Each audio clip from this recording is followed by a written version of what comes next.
Welcome. In today's session, we will study the financial management. So, financial management in this session, we will cover what are the assets, what are the liabilities, the balance sheet concept, profit and loss accounts concept, and ratio analysis.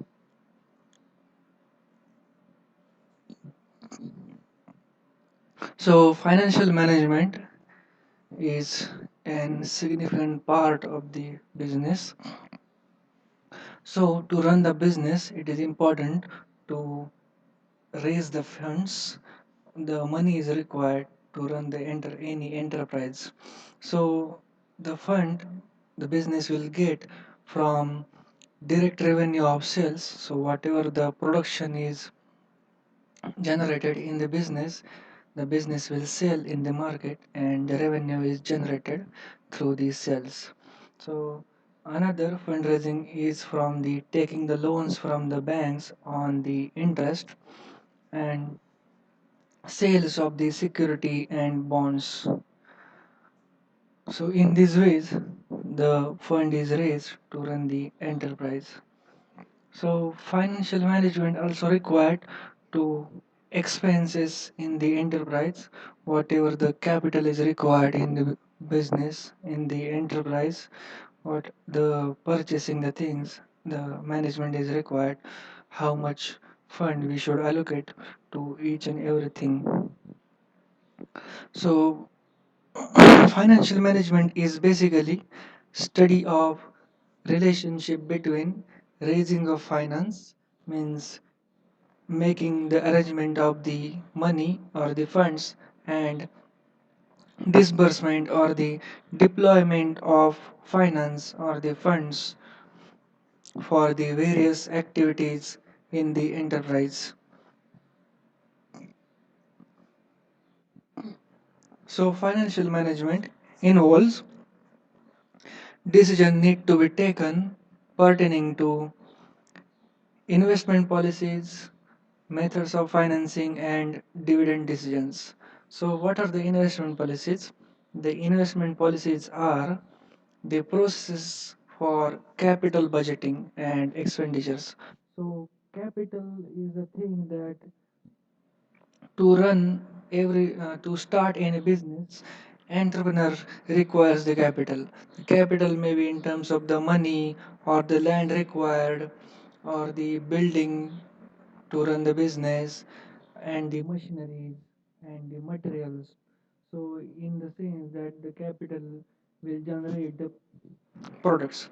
So, by using these type of capitals, the business will produce the products and sell into the market. By using the capital, business produce the products. So, in enterprise need to invest on the capital, and budgeting is required for the capital on annual basis, so we can deploy certain amount of money to do that activity, and later after budgeting the expenditure will be done according to our budget. So for example, the proposals for product development. So for the development of the product, we need some money. So we will take from the finance department, and proposals are accepted for the product development, and we will budget it. We will allocate some budget, and later we will expense. Also, the additional test facility required, etc. Another decision is to methods of financing. So it is a mix of short and long term financing to provide necessary funds or money at minimum risk for proposed venture to enterprise. So it is a mix of short term and long term goals of finance. So in order to the financing will be done at minimum risk, so and to get the maximum profit to future venture of the enterprise. Third one is the decision regarding the dividend decisions. So many investors are investing in the enterprise, and in return to that, the enterprise will give out the dividends. So, dividends mean the benefits for the investment done by the others. The others means the outside of the business. So, the benefit is given in terms of the cash or the stocks of the shares, etc. So, we will look the main concepts is the assets. So what are the assets? Assets are resources of the business enterprise. So assets are the resources of business enterprise, means the property or the equipment or the stock or share or the money we are having, means the enterprise is having, etc. So assets are basically both money and right to future services. So basically, we can categorize assets as how mu- in how much time the business or the enterprise can convert whatever the available into the cash. So that things are categorized into the assets. So depending upon the balance sheet or considering the reference as balance sheet, there are some types. So why we are considering the balance sheet, why it is important to study the balance sheet, we will study in later phase in this session.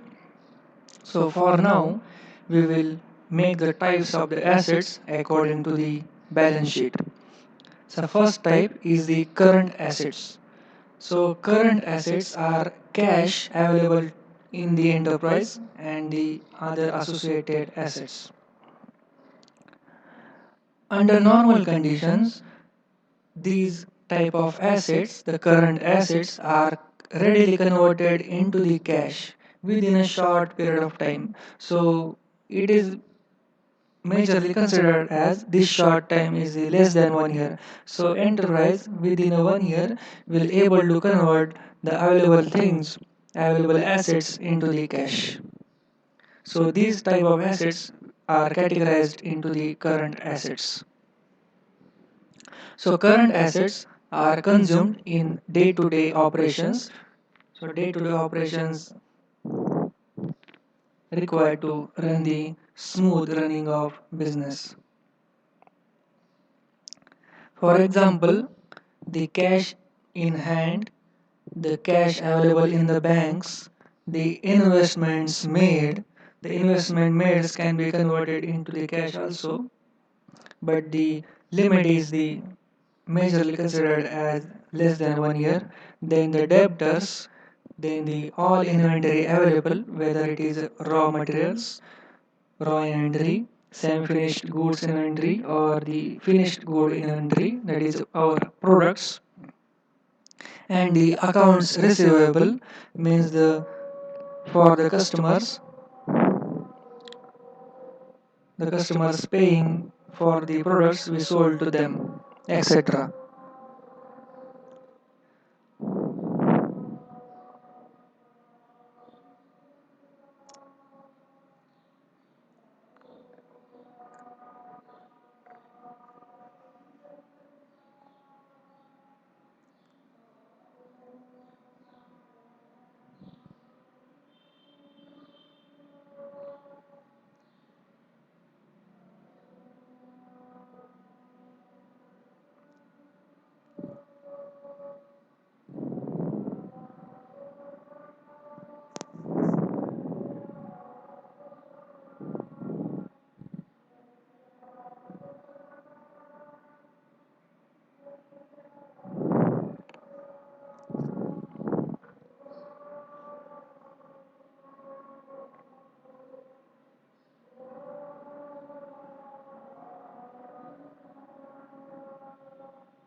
Next type is the fixed assets. The fixed assets are permanent in nature, so they cannot be readily converted into the cash. They held The fixed assets held for purpose of earning income, so they cannot be sold for the purpose of trading, for the purpose of business, so they are used in the operation of business. For example, fixed assets are land, building. We are using the building of the enterprise to generate the products, not for the trading. We are not selling the building of the enterprise or the selling the land of the enterprise to generate the profit. Actually, we are using these resources to generate the revenue. Next, the equipments, machinery used in enterprise, furniture and transport vehicles used, etc. Other assets. Other assets are intangible assets. These are patents, the copyrights, the franchises, goodwill will fall under the intangible assets. Long term investments. The long term investments in pension funds, securities of other companies, and bond sinking funds, etc. So these investments can be converted into the cash also. And these kind of investments and the intangible assets are fall into the other assets.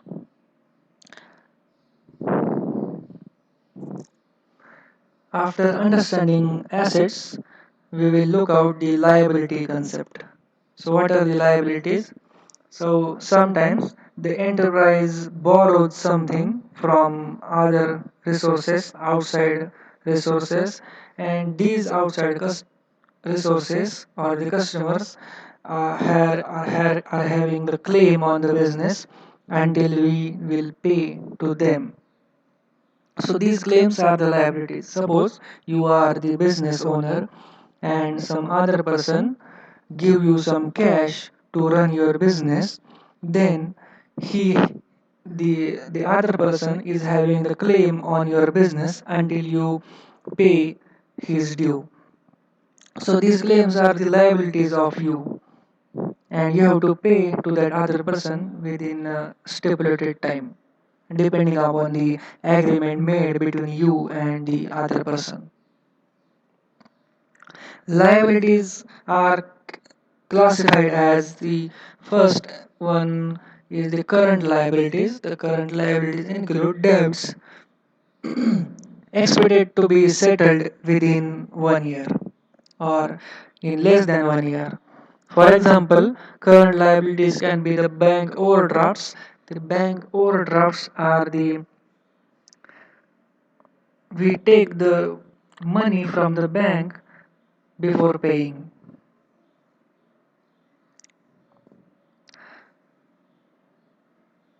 The short-term loans, the trade credit, the wage of the employees, the unearned revenues like rents, interest in advance, etc.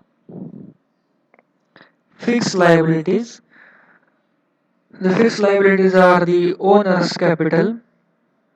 It is amount owed by business to the proprietor. The proprietor is the owner of the business and he he invested or rightly we can say he given some money to the business to run the business, so it is the owner's capital falls under the category of fixed liability.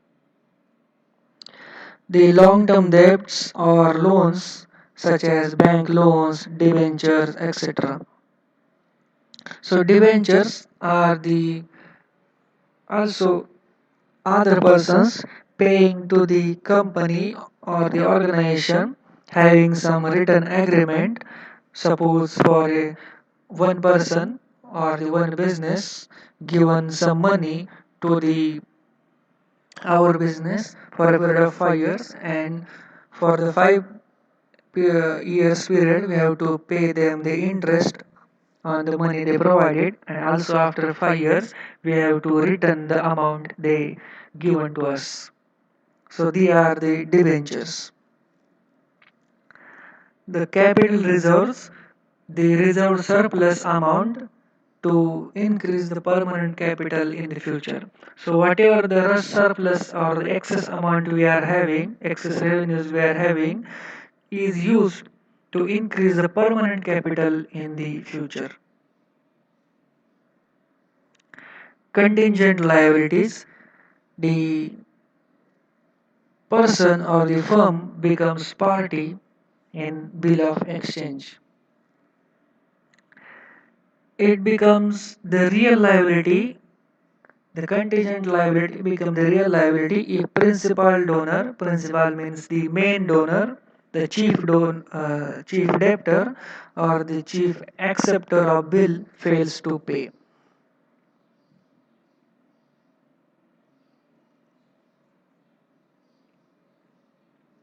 So in short, we will look out the assets and liabilities. As assets are those that the things or the any resource the business is having, that resource can be converted into the cash, and the liability means some for something we have to pay them in a set time of duration.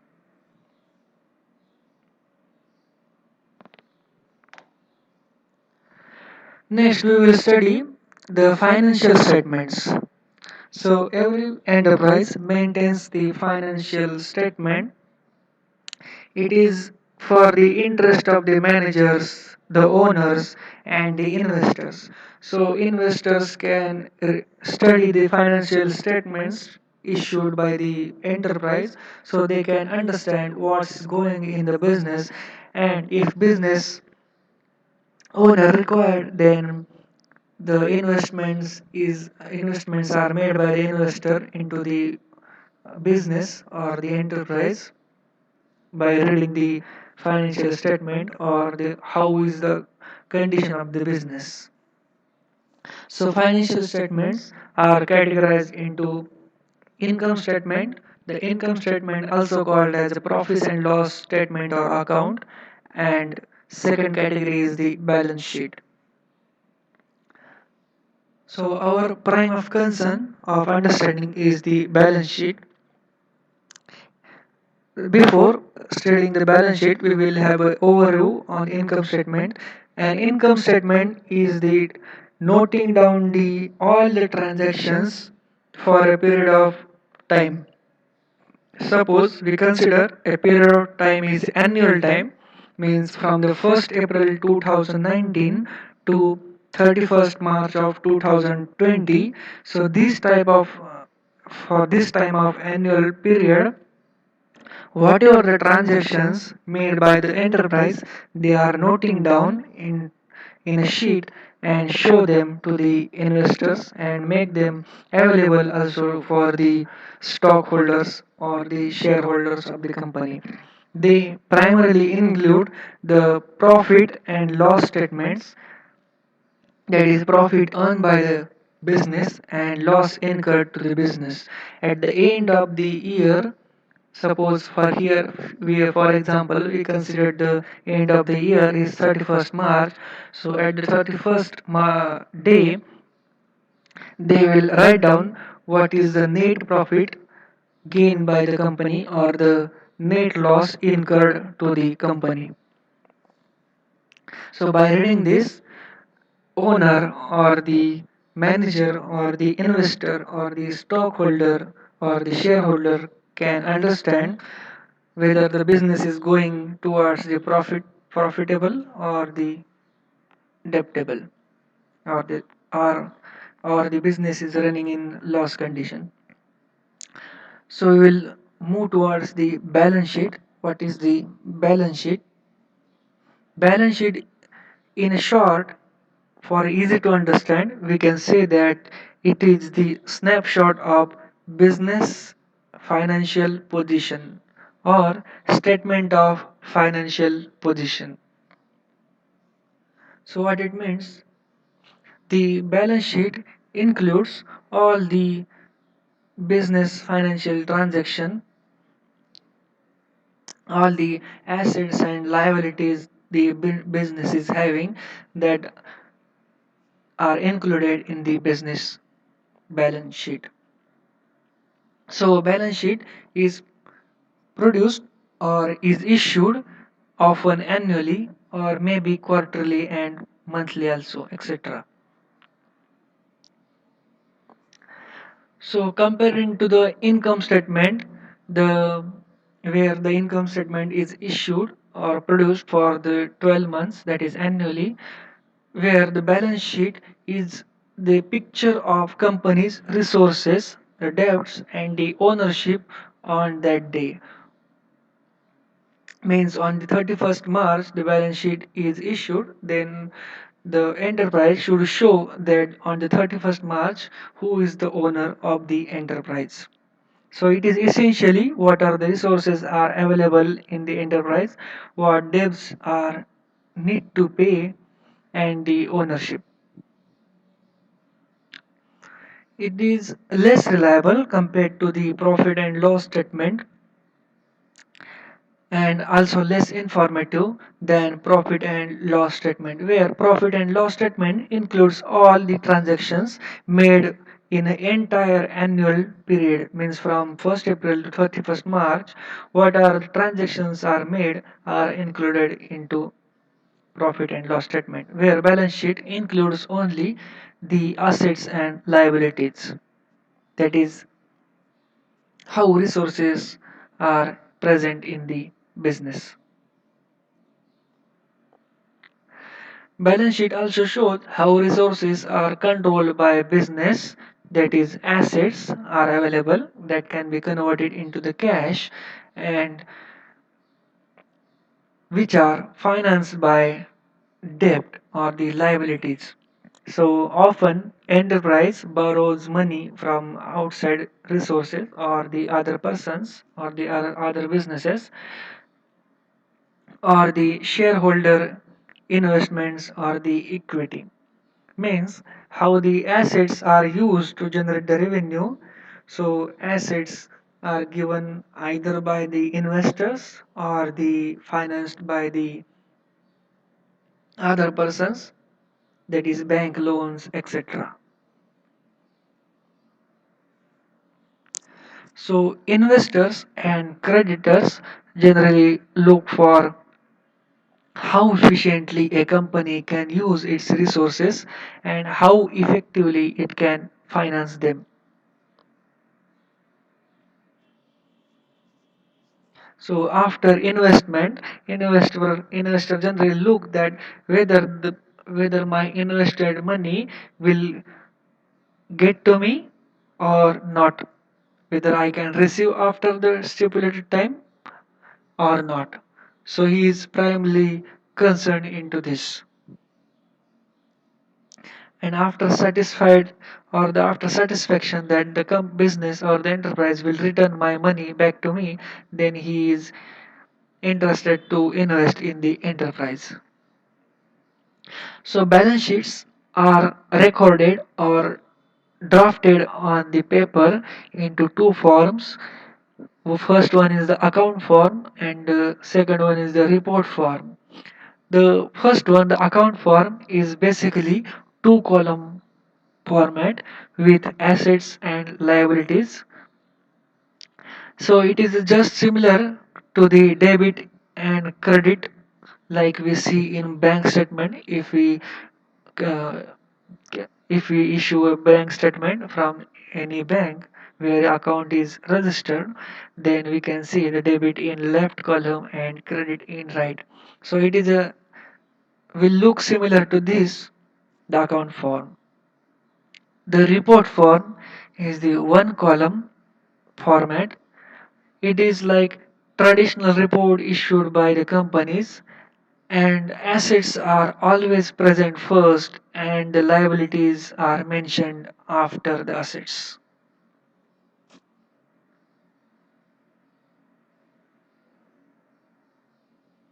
And the equities are mentioned after the liabilities.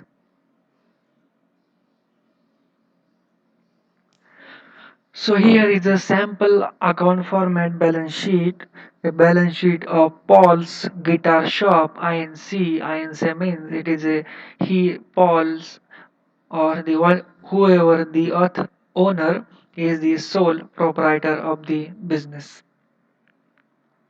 The balance sheet is issued on 31st December 2015. So on the left hand side we can see the listing of assets, and on the right side we can see the listing of liabilities. The current assets are cash, accounts receivable, prepaid rent and inventory. So total current assets become 73,900. The long-term assets are leasehold improvements and the accumulated depreciation. So total long-term assets are 98,000. So total assets become 1,71,900 rupees. So 1,71,900 rupees the business is having, and this money the business can use to convert into the products, to manufacture the products, where the liabilities are mentioned in the right column. We can see there are mentioning of current liabilities, the accounts payable, accrued expenses, the unearned revenue. So total current liabilities sum up to 50,450 rupees, and long-term liabilities are 9,900 500 rupees. So total liabilities including the current and long-term becomes 1,49,950 rupees. And after liability, the owner's equity is mentioned. The owner's equity is retained earnings. Take again, retained is the 1100 950 rupees, and the common stock is the 10,000 rupees. So total owner's equity becomes 21,950 rupees. So total liabilities and owner's equity sum up to 1,71,900 rupees.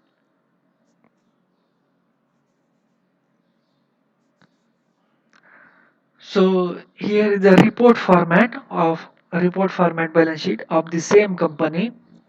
Just the format is different and listing is the same as we seen in account format balance sheet. You can see assets are mentioned first one by one, and after mentioning all assets, after completion of the assets, the liabilities are mentioned, and after liabilities the owner's equity is mentioned.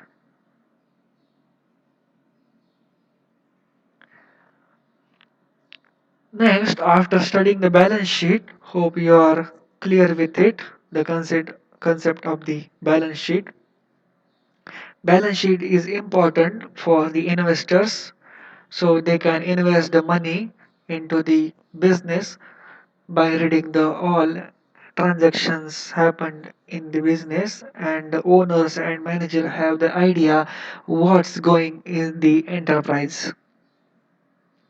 Next is the profit loss statement. We studied earlier, we have an overlook earlier to understand the balance sheet and the comparison between two.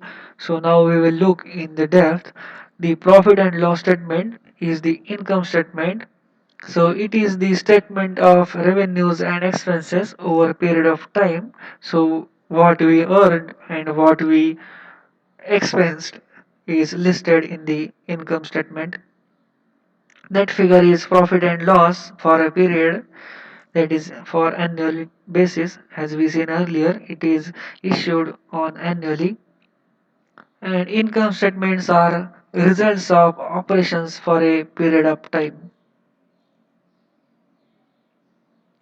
So here we are having a sample profit and loss statement of John and Company under the heading of trading and profit and loss account for the year ended 31st December 2019.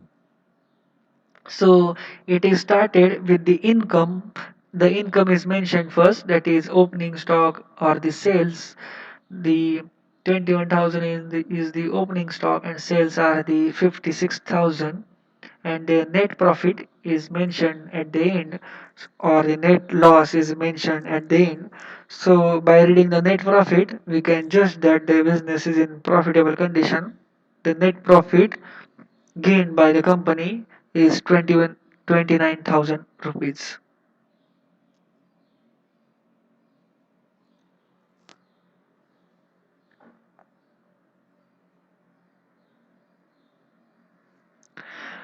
After studying the income statement and balance sheet, we will study the financial ratios.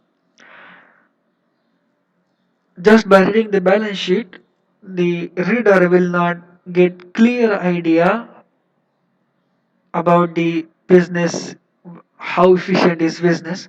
So also he can get the idea about the business by reading the balance sheet, as what are the assets available, what are the liabilities the business is having. Although how much percentage he is efficient, we cannot get the idea, where many criteria are used by the customers or the investors to judge the business, so they can invest according to their profitability or their efficiency, how effectively they run the business.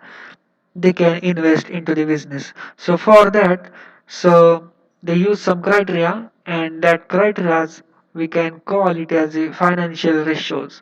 So financial ratios are used to interpret financial information reported on financial statement. So basically it indicates financial and non-financial health of the enterprise. So various financial ratios are available. We have categorized the financial ratios. First category is the liquidity ratio. The liquidity ratio is the ability to meet firms' short-term obligations. Means the ability of the enterprise to pay bills in the due period. So after getting the money from the outside person, in how much time the business is returning money to that person is the liquidity ratio. So more the ratio, more the liquidity of the business. So by more the liquidity ratio, we can say that the business is in more good condition. The liquidity ratio is also again subcategorized into the current ratio and quick ratio. The quick ratio, also called as an acid test ratio, the current ratio can be calculated by the current assets divided by current liabilities. So by putting the values of current assets and current liabilities in this formula, we can get the current ratio. So more the current ratio, more the liquidity of the business and more the good position. The quick ratio can be calculated by current numerator term as current assets minus inventory divided by denominator as current liabilities only. So by using this formula we can get the quick ratio. Next category is the activity ratio. Activity ratio says that how well firm managing the available assets in the enterprise. It also shows how rapidly assets converted into the sales. So enterprise is meant to produce the products and sell into the market. So all we can call them as sales. So how instantly the business is converting the assets available into the sales. So higher the activity ratio means we can say that there is a good asset management, and the management is handling assets in a efficient manner. So there are Categories, subcategories under activity ratio are the inventory turnover ratio, how the turnover of the inventory, and the total assets turnover, how the assets are is turned over into the sales and how the inventory is turned over into the sales. So inventory turnover can be calculated by the sales divided by the inventory available, and the total asset invent turnover can be calculated by sales divided by total assets. Putting the figures available in the balance sheet in these formulas, we can get the ratios, and by calculating the ratio, we can compare it, and we can judge that whether the business is efficient or inefficient. Third category is the leverage ratio. The leverage ratio shows to what extent the firm has financed its investments by borrowing.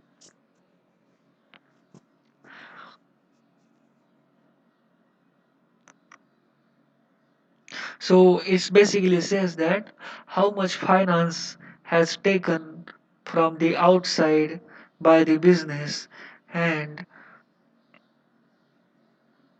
investments are made within the enterprise to generate the sales or to generate the products and selling them into the market. Next category is the profitability ratio. So profitability ratio reflects the profitability of the firm. How much profitable is the firm it shows. It also tells the story of past history about the profits earned by the enterprise. They are subcategorized into the profit margin, return on assets, and return on equity. So profit margin is the important because it describes how well every penny of sales is converted into the profit, or another way we can say, by selling one product, how much revenue it generated, how much money earned by the enterprise by selling the products. So profit margin is given by net income divided by net sales. Second subcategory is the return on assets. The return on assets is given by net income divided by total assets. So intent of this ratio is to measure how profitably the firm has used its assets. So it is a measure of how they are using the assets, and by using these assets, how profits they are earning, how much profits they are earning. So return on equity indicates what kind of rate of return was earned by was earned on the book value of owner's equity. It is given by net income divided by equity. So all these ratios can be calculated by the figures taken from the balance sheet, and we can interpret by analyzing the ratios that how much efficient is the management available in the enterprise. So in this way we are able to end the unit number 5. Think Bank number 5 is posted on Google Classroom. You can use class code shown on the screen to join the Google Classroom. Thank you.